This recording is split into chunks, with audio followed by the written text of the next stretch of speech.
retrouve en atelier peinture, dessin et pyrogravure, oui, sur un tableau tout en bois. J'ai oublié de vous filmer la structure avant de commencer. C'est un châssis comme pour une toile, sauf que à la place de la toile, c'est une plaque de bois simple. Commencer par poser un premier glacis sur la totalité de mon tableau pour démarrer une première teinte avant de démarrer mon premier dessin. Là, je commence à ébaucher mon sujet. En l'occurrence, il s'agit de vieilles planches, oui, comme une vieille porte. Je vous montrerai un peu plus. Donc là, je commence mon dessin et en dessinant la structure de mon bois et en dessinant également les planches, la délimitation des planches. Alors, je vais également bien marquer l'intermédiaire de mes planches. Vous allez voir, là je dessine la structure du bois, les nœuds. Vous avez les nœuds et je dessine les lignes du bois. Donc je fais la structure du bois tel qu'il est quand on le tranche.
Alors là, vous pouvez constater que j'insiste bien sur l'entreplanche. Chaque planche a son dessin, a son motif. Tant qu'à faire, ne pas faire exactement le même à chaque planche pour bien trouver le côté diqué du tableau. Et aucune planche n'est exactement pareille puisqu'elles sont attachées les unes aux autres. Donc bien insister sur l'entreplanche, ça c'est important. Et j'appuie un petit peu, je marque assez mon crayon. Vous verrez pourquoi après.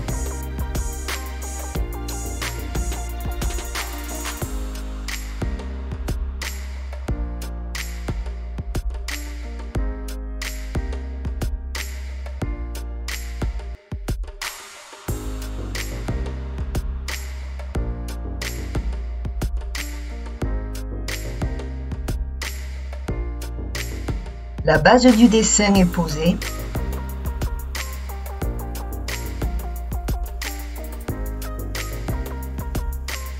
Alors je vous montre ça d'un petit peu plus près.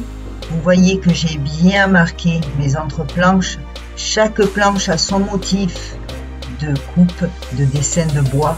Et j'ai commencé à tracer une ébauche de bois usé, un peu diqué, comme si c'était une porte, une vieille porte. Alors là, vous voyez, mes entreplanches là, c'est cette ligne-là qui donne l'espace entre deux planches. Je vais bien insister au crayon de façon à ne pas me les perdre au milieu de mon dessin de bois. Donc la partie un peu diquée que je vais améliorer ensuite. Voilà, le premier dessin est posé.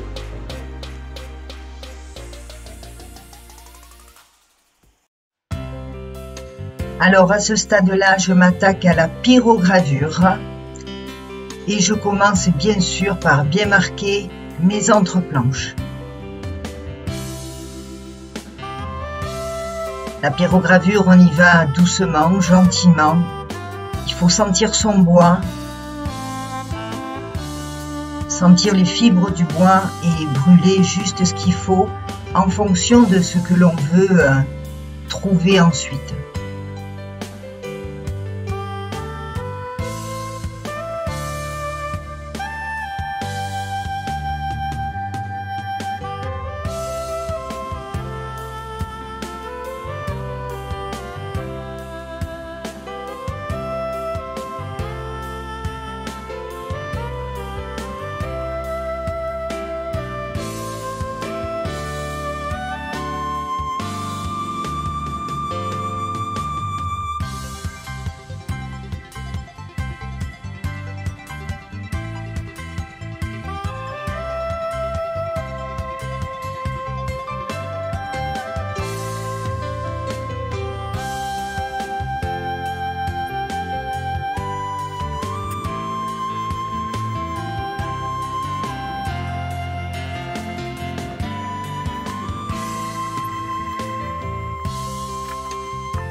Alors là, je ne vais pyrograver uniquement les nœuds. Juste là, le nœud du bois, et je ne touche pas au reste. Le reste sera fait en peinture.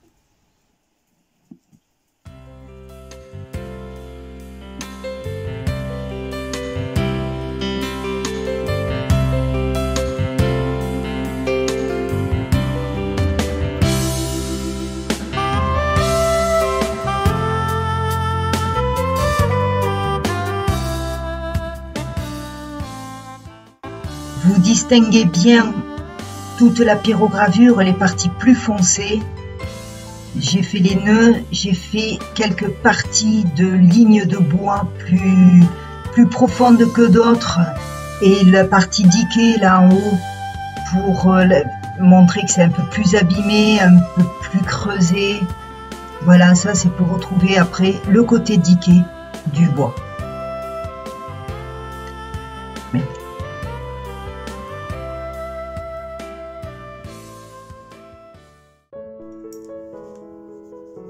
Voilà, maintenant j'ai préparé un brin pour peindre les lignes de mon bois avec un pinceau très fin,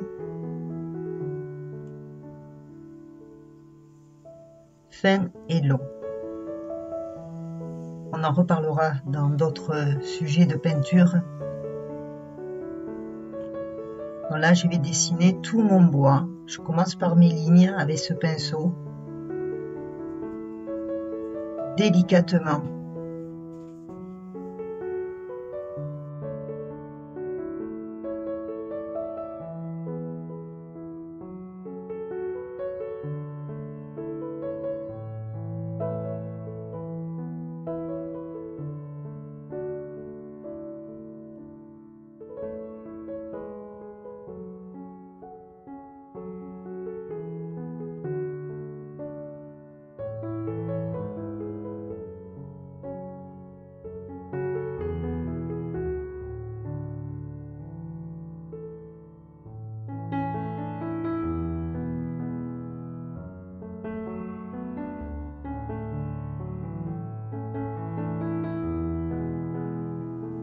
Alors maintenant que toutes mes lignes sont faites, j'ai démarré l'autre partie du dessin du bois que je fais avec un petit pinceau brosse plat. Comme je vous l'ai montré, on travaillera avec la pointe du pinceau.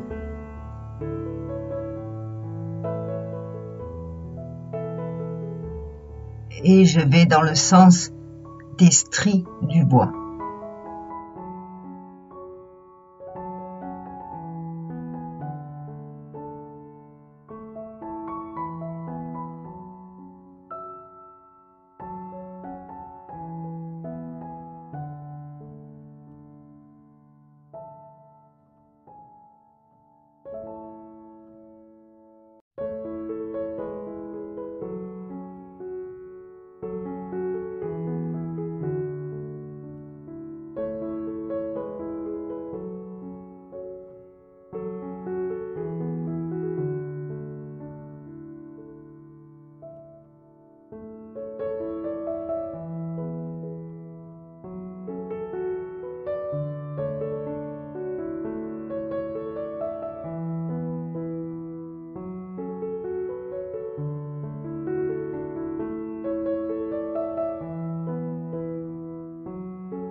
Alors là, je suis en train de préparer maintenant mon deuxième glacis. Comment je prépare ce deuxième glacis?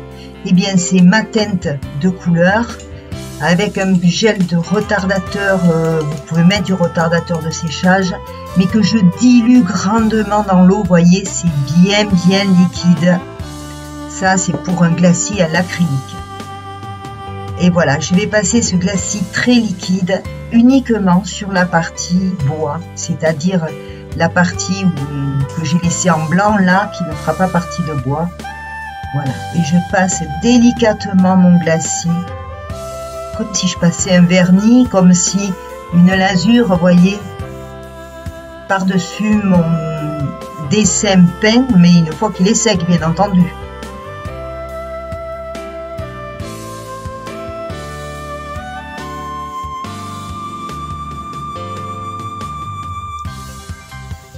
Et vous pouvez faire autant de glacis que vous le voulez en fonction de ce que vous voulez obtenir.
J'ai ensuite dessiné mes lettres que j'ai choisies auparavant.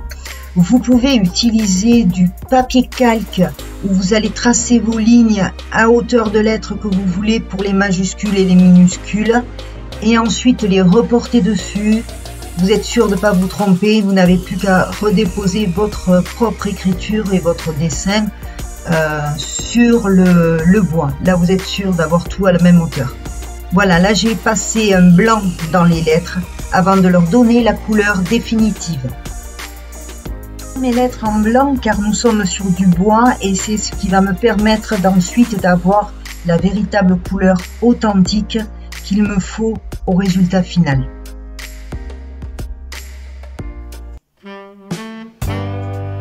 Alors maintenant, je me suis préparé le bleu qui a été choisi. Il va me falloir au moins 2 ou 3 couches.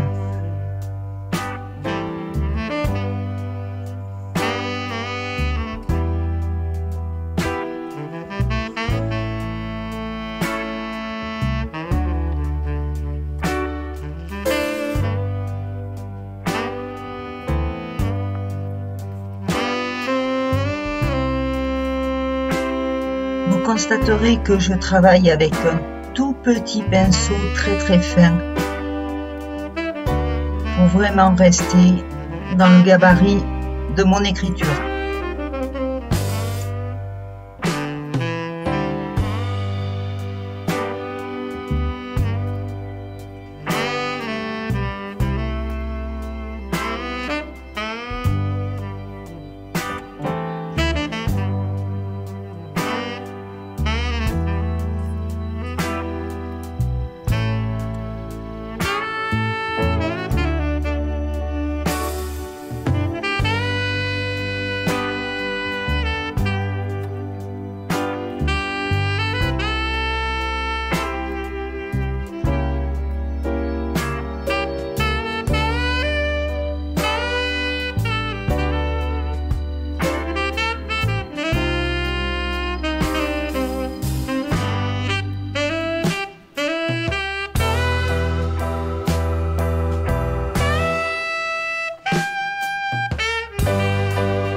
rajouter un petit bouquet de déco, comme on me l'a demandé, un brin de mimosa.